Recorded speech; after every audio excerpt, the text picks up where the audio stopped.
Ladies and gentlemen, it's time to meet a legend.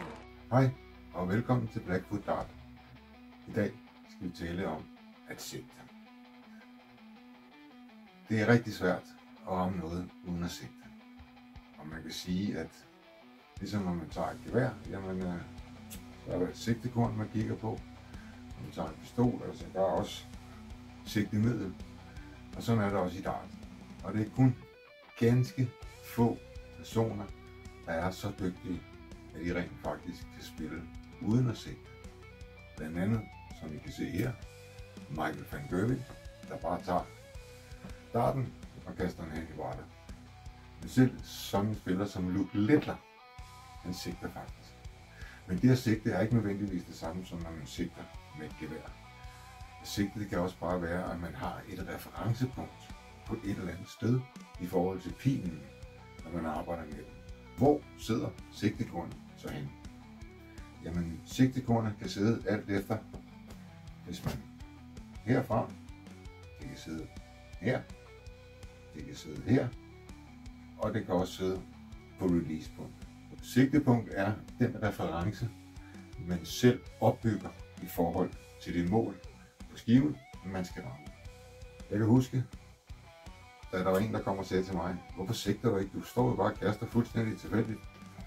Jeg kiggede på mit sigte. Jamen, nu er det ikke sådan, der følger en natkikkert med, når jeg spiller dart. Nej, men jeg kunne så lige opfinde min egen. Det var måske en meget god måde at gøre det på.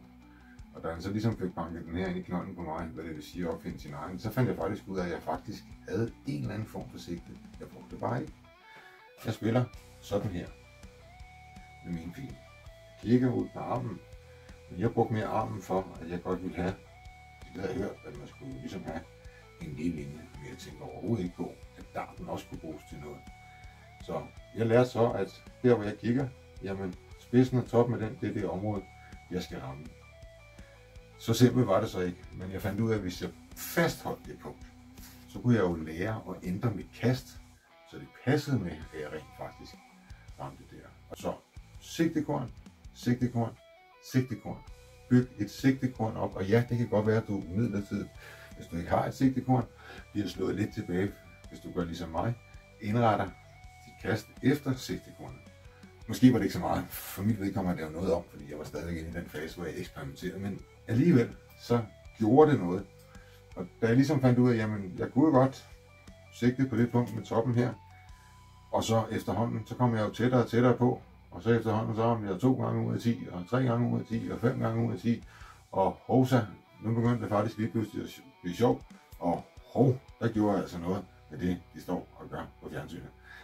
Og så fandt jeg ud af, så var jeg på rette spor.